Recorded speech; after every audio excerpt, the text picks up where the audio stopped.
Good evening, ladies and gentlemen, and welcome to the Stephanie Stevens Show. I am Stephanie Stevens, and I will be your host for the next 35 minutes. Today, our show is about animal activism and the pandemic. And we asked somebody to come on the show tonight from the Green Party. So I have a very good friend of mine I've known for many, many years. He ran for city council in 2010, and his name is Dean Marr. And I just want to say, how are you, Queen? How you Hey! doing? Oh Thank my you for God, coming to my show and helping me with my journey. You know, I'm trying to do my thing. you're amazing. I've known you for so many years. I've known you in the bar scene. I've known you on the pageant scene, and now you're here on TV, on Yeah, look Zoom. at This is that. amazing, Look at absolutely that. amazing. The world Thank you. needs Stephanie Stevens online. I know that's right. Now, you know, like you said, me and you have known each other a long time. We How have. do you see now? You know what we're going through now with the pandemic and the Mhm. protests. How do you see, and also the drama that's going on within the gay community itself, with all the camp embankments going up around the city and the parks? What do you think is happening there? If I just want to go back to one thing, I just think it's sad that we have to social distance and self-isolate, but we need to because it's a pandemic. But my Mhm. problem is that how are the people who are in those tents and encampments, how are they actually dealing with their social and addiction and mental health issues because they can't see anybody? And that's what we have now, is that we have these tents go up, but people are so isolated, but people want to get out and meet people and talk to people about their issues and so forth, but there's nobody to do it right now. And we all know why. It just makes sense. We need to stay safe. But Mhm. it's we're like at a rock and a hard place. How do we help people and do this? And we do it online, but when it comes to those type of issues, it's hard to actually open up with people about your issues when you do it online because you're still sort of isolated. But it's the only thing that we have right now. But I'm hoping that things are going to change soon because, as you know, things are starting to slowly open, but we still need to be safe. But I Mhm. just can't wait for the day where we can actually just, run out and just hug each other. The good old days. I know that's right. But anyway, now I know that you are an animal activist. I am. Now, Yes, I can am. animals catch the corona? I've heard some animals do, but they say that that's not really an issue. And Hmm. wait, and the funny thing is, though, here's one of the things I learned, though, with social distancing and your animals. When you're Hmm. walking your dog down the street and you're holding the leash, that's like more than 6 feet. So it's like, everybody's social distancing except for the dogs. And that's how we Hmm. still keep in touch with people. Your dog, your leash is extended, my leash is extended, and we can still say hello, but we're still far apart. And yes, I am an animal activist. And one of the things that I actually did do to become an animal activist is that here in Toronto, back around 2010, I Hmm. was running for city council. Let's be honest. I think you knew me back then too. There wasn't a chance in hell. But I did have a cause though. I wanted to ban the sale of cats and dogs in Toronto pet shops. Because you Hmm. see those cute little puppies and kittens and people buy them. You think of the Paris Hilton thing where they put it in their purse and then they toss it away type of stuff. But I Hmm. thought, you need to go to like a shelter or a breeder or something. You just need to see what the parents of the dog look like. If you have a crazy dog, you have a crazy puppy. Hmm. So I did that, and that's how I became animal activist. We actually in 2011 here in Toronto, we banned the sale of cats and dogs in front of pet shops. And now you can only go into a pet shop if you want to adopt from a rescue or a shelter, or you need to go to people's home if you get from a breeder. So it's a lot nicer for people to actually see a dog in a more happy, healthy setting. And Hmm. my own dog, she was the one that motivated me to do it. Well, Just out of curiosity, do you have a cat or a dog? no, no, no, no. I'm not very good with animals. I have problems with the two-legged ones. I mean, I'm not home enough to have a pet. So, and I live alone. So who's the pet gonna be here with? If I'm out on the road all the time hustling, if you know what I mean. I know. Um, I heard some gay men like to have pet chickens. oh, I don't know. I mean, if I was to have an animal, I'd probably have a donkey. I'm just kidding. Like the one in Shrek that talks to you. Somebody carry the suitcase to the show. Hello. now that so do you have any political, like you were part of the Green Party, right? I'm now the former candidate for Spadina Fort York for the Green Party, so I'm no longer a Green Party candidate, but I do support the Green Party. Okay. The main reason why I did support them is because of my animal activism, because factory farming and that type of thing does cause global climate change. With the emissions from the animals, the amount of food that's grown for them. So that's how I got involved with them. But yeah, they're a great party, very caring people, good people. They have a huge LGBTQ support. Oh, okay. So do you have any political aspirations now? Right now, I started as a community activist, and that's what I want to go back to. That's my passion, like getting people out, meeting people. Sometimes, who knows? But sometimes our mission in life and what's cut out for us is service. mm-hmm. It's not so much being the leader. It's about helping the community and service.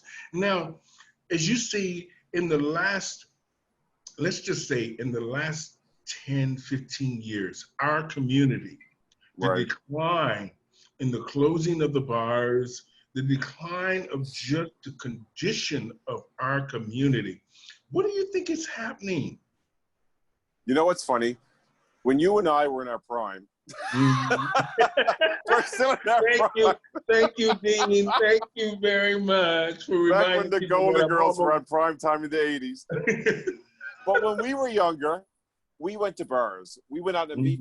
You didn't go online to meet people. You went to the coffee shop. You went to the bars. Sometimes you got lost late at night out in places. But we met people. And now it's all, Grindr and this and everything and Scruff or whatever have you. But people are meeting each other online and they're bypassing the part where they get to meet you. Now, before you meet someone, you've seen everything. You've seen from head to toe and in between and inside, outside. Yeah. Before, you go to the bar, you dance, you have a few drinks, you get a bit tipsy, and you see them in the red light, and my God, they look good. Yeah. You didn't get excited or depressed till you saw them at home. But like those things don't happen now. Like the social interaction is more so like text messaging versus going out and saying, "Hey, I'm so and so. These are my friends." Going out drinking and that sort of stuff, and dancing and having fun and going eating after. Like those things don't happen. And I think it's reflecting in the bars where people are going out later and later. Like right now, when the people go out, you and me are getting ready for bed. Yeah. I know that's right. I mean, trust me, I'm an old lady. Around 7 o'clock, it's time to roll up. There you go. Now, we live in Toronto where they say multiculturalism is alive and well, but yet look at the protests. What does that say about Canada's multiculturalism?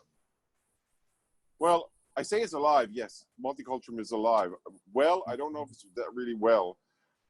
Because, as a white person and you're a black person, I don't understand some of the things that you've experienced. But I've seen it every now and again out of the corner of my eye. Like, even when I go shopping, so you look around and out of the corner of my eye when you're not even noticing it, I'm seeing like a security guard or something watching someone, and I look over and it's a black person. I'm saying, and they must know what's happening. You must know that you're being watched and everything. And like, I can't imagine that life of where I'm just being under constant scrutiny. And I've seen it. It's terrible.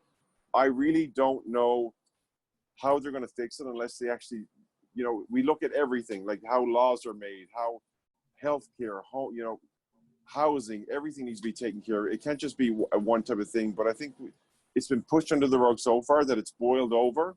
And you've seen stuff already, like when police they do things, and it's so everything's always self-defense.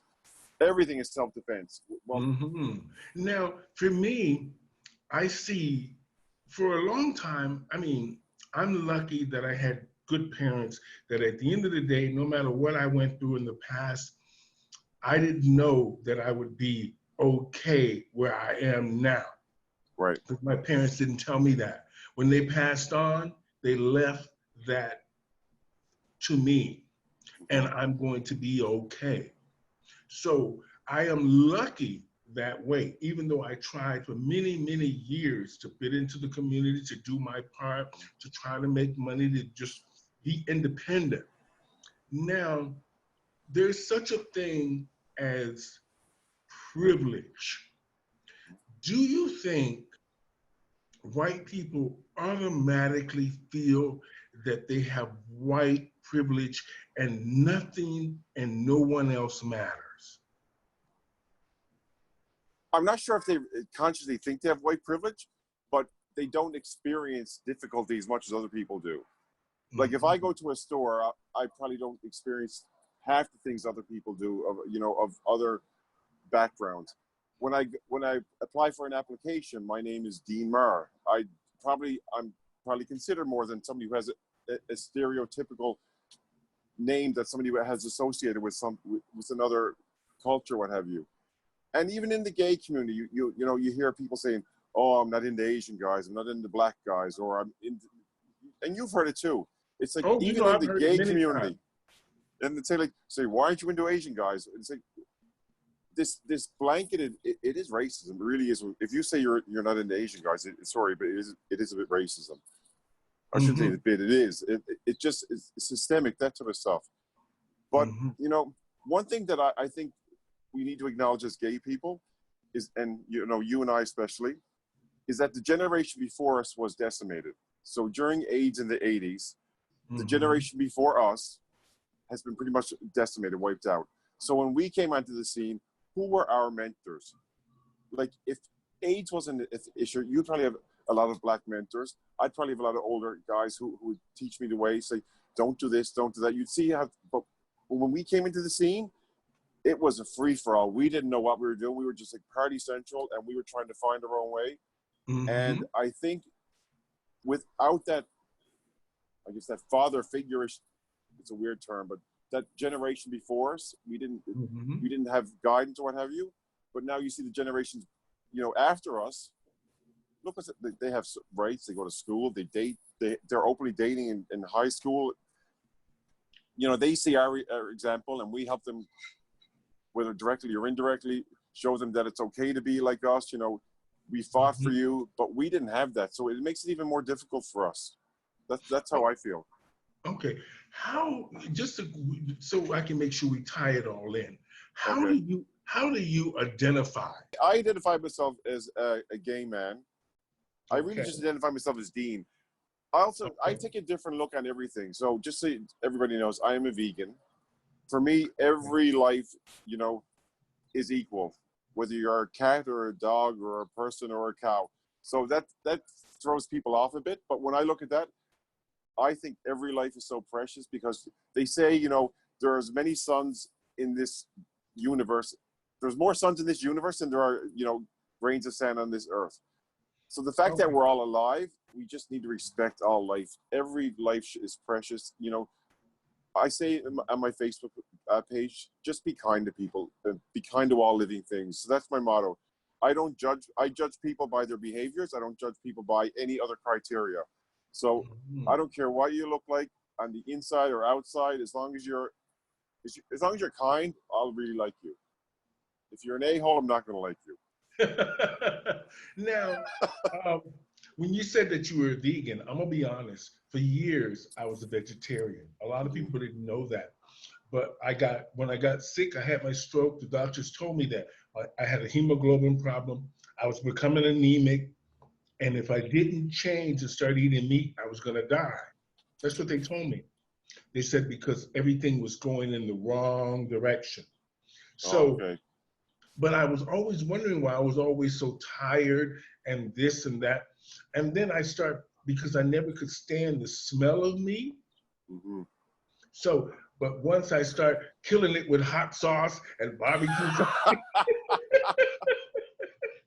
For I me, was about able being veganism, it's very important that you read labels. You need to make sure you're getting all your nutrition. And now now it's so different. Like a vegan 5 years ago, it was difficult. A vegan now, I can find anything I want with the nutritional value with one. So it's easier now, but it's like anything. You need to read the labels. You need to make sure you're getting your nutrition. You can't just start eating Okay. things and not be aware of it. Especially being a vegan, because you're making a dietary change that affects your life. You need to exactly know what's going in and make sure everything is balanced. Oh, okay. Now let's go back to the protest. Now, not that I hate saying from a white point of view, because that's that, but this is what people want to hear. No, What you do should say it. you? You should say Hmm? white point of view. The Okay, Western society is built on white, heterosexual Christianity. Let's be honest. Let's call it like it is. that's true. If you don't fit into all three, you're not part of the group. And then Okay, all these people who don't agree with it, it doesn't matter. If you're not part of the three group, there's people out there who don't like you. They might not say it now. It might come out later, but you're part of that group they don't like. I'm part of the okay. group they don't like because I'm the gay one. Oh, But I now, physically fit in for the other slots. But once you find I'm a gay, you'll see prejudice come towards me. You're visible. So yeah, people don't like you because you're black. Then they find out you're gay. It's like tick, tick, tick. So hmm it is a white heterosexual Christian society, the Western world has been built on, and they don't want to change it because it works so well for that group. Okay. Now, what do you think that, like you said, Western society thinks of the protests? Do you really think that they feel that this will have an impact? Do you think they're scared that this will bring change? I'm not sure they really are scared. Here's my example. When you go on Facebook or any other social media, you will see people post things and you'll see, angry faces and tear emojis, but you cannot change the world through social media. You need to actually, as Bill Clinton once said, you need to suit up and, join the fight. So when you see Mhm. people like Black Lives Matter, they're the ones who suited up. So yes, they do social media, but they're the ones who are actually demanding change, doing the marching, going to the decision makers. They're the ones who are making this change. They will do it because they have made a change. They just haven't. It hasn't reached a level where it needs to be changed even more. But they're getting there. Those are the people. When you get out and you start, when your boots physically hit the ground, that's when you start making the change. You can't do it through Facebook. You can't do it through Twitter. You need to get out there and be visible. People need to hear you. It's uncomfortable for people, but something. When is change ever comfortable for people? Look what Okay. gay people. Look what we did as gay people. hmm You need Now you need to ruffle feathers. that that's a Ruffle a good lot of point. them. That you're right. Now, do you feel as do you feel or do you think Western society feels like they're unsafe? Like this is not a good thing as far as their safety goes. I think people feel safe. I think media and groups who want to agitate, and they're the ones who are throwing out the unsafe type of thing. Perfect example, when you watch on the news, especially some of these right-wing media people, and you hear about them talking about we need to protect the shops. Like hmm people's lives are being killed. Like somebody died from having somebody on his neck for 8 minutes.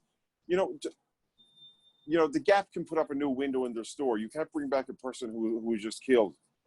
So, hmm that's the story that some right-wing media are putting out there. You just need to ignore. You need to keep going out. You need to ruffle the feathers. You need to get people upset because that's how change is made. And yes, they are going to make changes because people are just so fed up. When you look at this pandemic is a changing point, I believe, because right now people have lost their jobs. They've lost hope.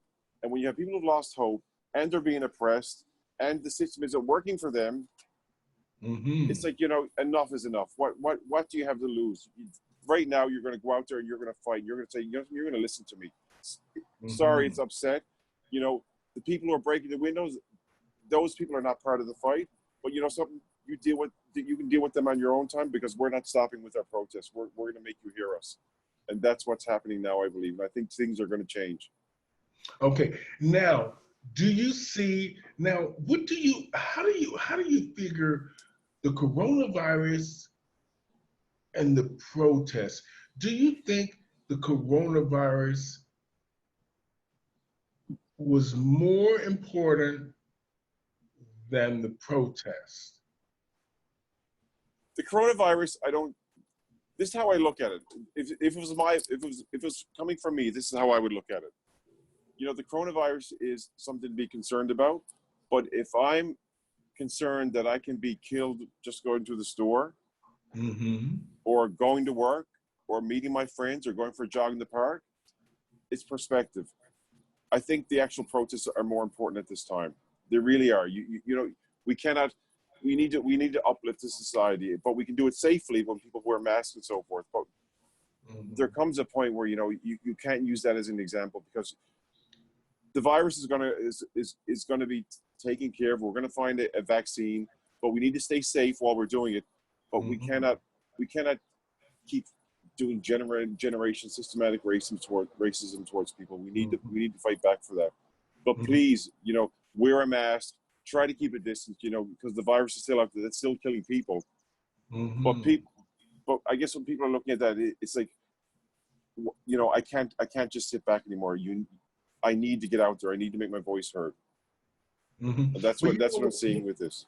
you know what I like though, Dean? I like the fact that, you know, back in the 50s and 60s when Martin Luther King and all the civil rights people were trying to get their voices heard, there Mm-hmm. was a lot more violence.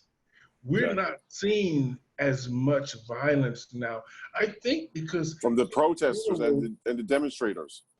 from the demonstrators, I think because society in general understands each culture in a sense, because we deal with each other, whether we're dealing with each other working, Mm-hmm. we're interacting, we're even marrying, we're hooking Exactly. up, we have some sense of what the truth really is about a Exactly. certain race. Now, And the protests are peaceful. It's only the crackdown. That's when the violence starts. Of course, people are going to react when people are coming at them with, you know, shields and batons and tear gas. Of course, you're going to fight back and react. That's just natural. You're not just going to take it. mhm, But up to those points, most of these protests are very peaceful, and they're just mhm. asking to be heard. Now, do you think now in general, because we haven't had the kind of protests that they've had in the U.S. in such in a volume of that Right. magnitude, because of course we're a smaller population. But do you think most Canadians, I would say voting Canadians, because you were a politician one time and you felt that you maybe have a voice in Parliament. Right. You did you do you feel that voting Canadians care enough about this racism issue? I think Canadians do, but I don't think Canadians understand how actually deep it is, because we've seen time and time again where somebody from a marginalized community is shot or killed, and it's usually by police, and it comes across as saying, you know, it was self-defense and so forth. But there was never that second look to find out, was it really self-defense, like, or was it just, you know, things that went really bad from the police ends. And I think we need to review that, because I think a lot Canadians are starting to realize that, you know, we have issues here, but we're not just being told about them. In the US, they have body cams, you know, cell phone footage all the time. There's so many people, so they're catching things. And I think we need to Mhm. actually take a relook at everything that's happened, because I think a lot of the things that have happened here, we need to take a second look, because I think a lot of the things that happened to certain marginalized communities was not handled in the correct way. I think that the police need to be more accountable for what happened. Now that you said that, I'm trying to word this properly because I asked in another conversation of mine. Um, I wanted people to understand that this was not coming from a racist point in my mind. Mm-hmm. This is coming from fact. Each year, I mean, every time we vote, I vote. Mhm. But I noticed that Toronto has a very high 5.7 million people in this city or more, but they don't vote. What is happening with the census? Why doesn't the census work? Why don't the government know who's living even in these new buildings going up? Nobody seems to know who's living here. Isn't that what the census is for? The census usually tells you, gives you an idea of the community, so it can get resources for it. That's a good question because I don't know the answer. I think that's something that we really need to look at. I think we Mhm. really need to get people to vote because here's a perfect example of what's happening in the US. They're catering to the people who will get them into power. So Mhm. when people don't vote, they cater to the ones who are going to get them into power. But I think things are changing. I think people are starting to realize that, you know something, it's going to get worse if you don't get out and make your voice heard. And Okay. I think things are That changing. okay. That was the road I was going because I'm trying to tie it all in together. I want to understand the voting. I want to understand the racism. I want to just understand the mindset of Canadians, people that really value their lives in a sense of voting, working, taking charge of their lives, contributing, and just the mere fact that they're Canadians or Americans or whoever they are around the world, trying to just be part of where they come from, and Here's yet still embracing others. one thing that I think that we really need to do, it's going to change everything, is that we need to start supporting people from marginalized communities, people Mm-hmm. from different backgrounds to get them into the political process. Because honestly, I'll be honest with you. I have the NDP, the Liberals, the Greens. It's pretty white. I'll get to be honest with you. Okay. But when Well, yeah. you see such good community leaders out there, and you know something, we simply can't just wait for them to say, "I want to do that." We need to start approaching people in the community, say, you're really a good leader. You should consider running. Let us help you. We'll help you build up a team. You're such a great leader, for this community. Why don't Well, you make it you on a larger level? So we need to encourage people to actually come forward who actually are great leaders, and so that we will have a more diverse, more representational group of people who are being elected and running. it seems that even our community, everybody, we have all these programs that seem to band-aid the issue, and then when it gets hot, the band-aid falls off. I know. It's true. And it happens a lot here. And for me, just being part of our community, and you know how hard I've worked in this community and got beat up many times. Exactly. But You're yet, literally damned if you don't, damned if you do. there you go. But you Now, need to do it. yeah, you got to toil on. I I mean, know. I'm lucky now. I don't have to do too much, but I have to. My mother said, "You better do something." Well, you are You doing don't have something. to You're do raising too awareness through this medium, and it's important. We just much. need to make Mhm. sure that when it comes election time, instead of just waiting for someone to step up or like a group of people saying, "Oh, you have a good chance of winning," go out, and if we see, a prominent black person who's a really community leader, go up to them and say, something, have you ever thought of it? And if they say no, it's, well, how about what you think about it? Meet some people. We'll raise money for you. Don't worry. We'll get you out there because we need your leadership in the community. Not because you're black, because you're just an amazing leader, but you need to Mhm. be representative of your community. We need to have a representative of everybody. It can't. If you look at Mhm. Toronto City Council, it's pretty white. Mhm.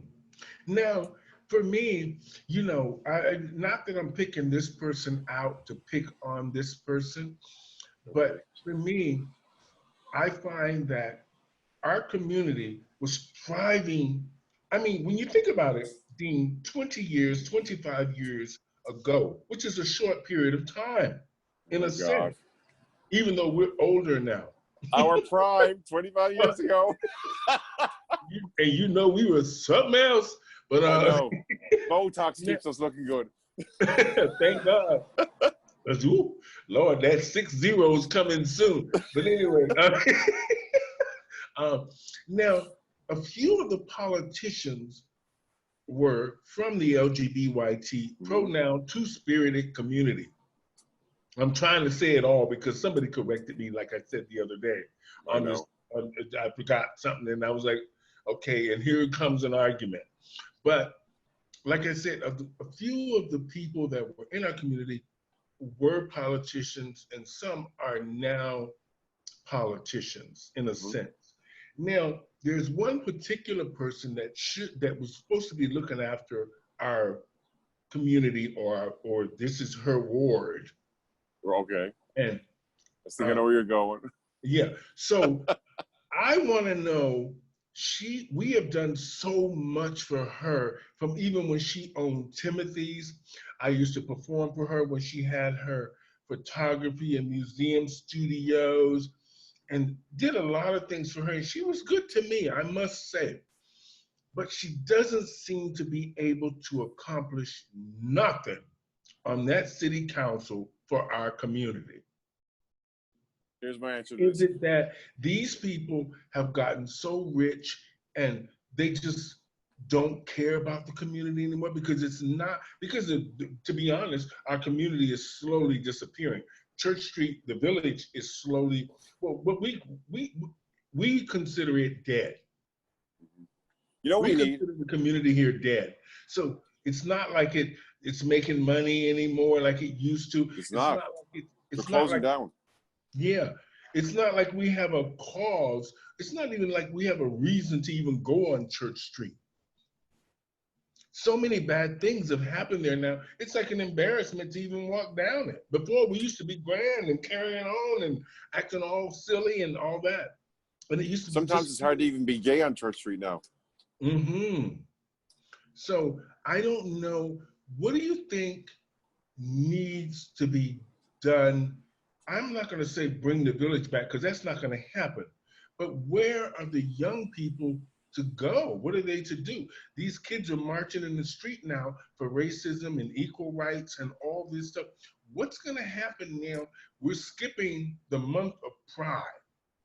So children have an attention span.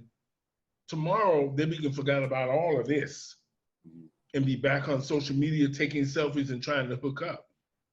I do have a solution. I've always believed in this. I said it before. Term limits.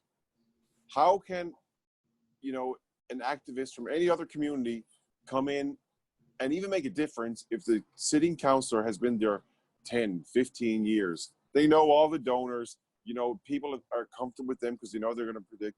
But how can you make change when these people just refuse to move on?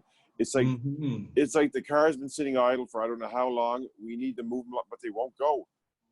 And they talk about, we need a more diverse council. Then just go so we can get people in who want to run, who can be more diverse. But it's like all whitey then. They're going to sit there and they're going to do their own. I love the term all whitey then instead of already then.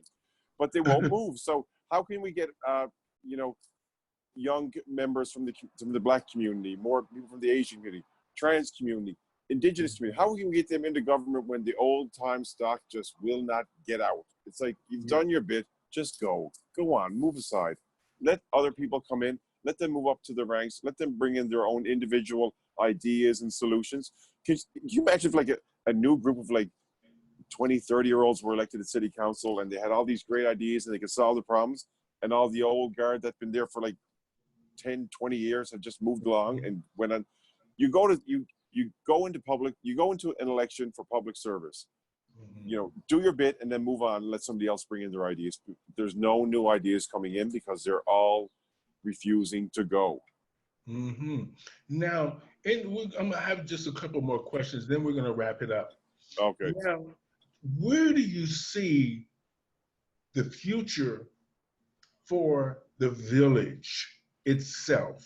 And how do you think the protest and the protest about racism, now that this is brought attention to a big problem within our community, what do you think is going to happen? Well, right now the village is virtual. I don't even think there is a physical village anymore. Slapping a rainbow flag on a window is not a village anymore. You know, there really is nowhere to go. There's nowhere to hang out so much anymore. I don't feel like there's a community. We're a virtual community right now. We've lost that basic need or want to connect, because we can do it virtually. We can know everything about everybody, and then we can just go meet them if we want to.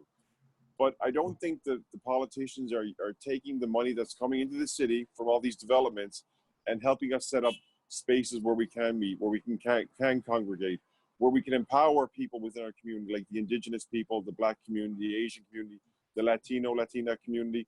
We're not even doing that anymore. Like, it's all virtual now. We need to actually start investing back into the community where people can come and feel safe. I feel safe and express themselves and have their ideas acted upon, because I don't see that happening anymore. My God, I would love it if you ran for politics. Oh, thank you, Dean, for coming on. It's always a great pleasure to talk to you. And you're such a cute boy, so it makes it easy for me to talk to you. Or cute man, and it makes it easy for me to talk to you. And I want to just say thank you so much today for enlightening me about your perspective on the whole thing that's going on. You've really cleared up a lot of things that, for me and maybe a lot of people, hopefully will learn from our conversation here today, and understand that everybody has a different view about how to improve things and where we should go. And hopefully at the end of the day, people will just do the right thing by get out each other. there. Yeah. Get out there and make yourself seen and heard. Remember that I think he was like 16 years old in the States. He's organized a march and the police chief came out with him. That's a leader. That young man's a leader. If you're young, whatever community you come from and you want to be heard, go out and make something happen. People will join you. People will follow leadership. You just need to go out there and step up and do it. And if anybody's out there doing it, you can do it. Whether you're Black, Indigenous, whichever community you're from, just go out and say you want to bring people together, and people will follow. And we need leaderships like you if you're watching. In other words, just do something. Do it. Do it. Don't hesitate, do it. Thank you, Dean, for being on my show today. Ladies and gentlemen, I had Mr. Dean Marr on my show today, a great friend of mine. He ran for city council in 2010. He's an animal activist, and he's just a good guy all around. And he gave us his input on how he feels about what's happening in the LGBYT pronoun two-spirited community and the protests and the march. And we want to say thank you, Dean. And you're all beautiful people, and just be kind to people. Be kind to people, and remember, people, wear your masks for the corona. Exactly. Social distance. And just be kind to each other. And you know what? Until next time on the Stephanie Stevens Show, thank you, Dean. Love you. Love all of you. Thank you for joining us. Over and out, mister. Have a great week.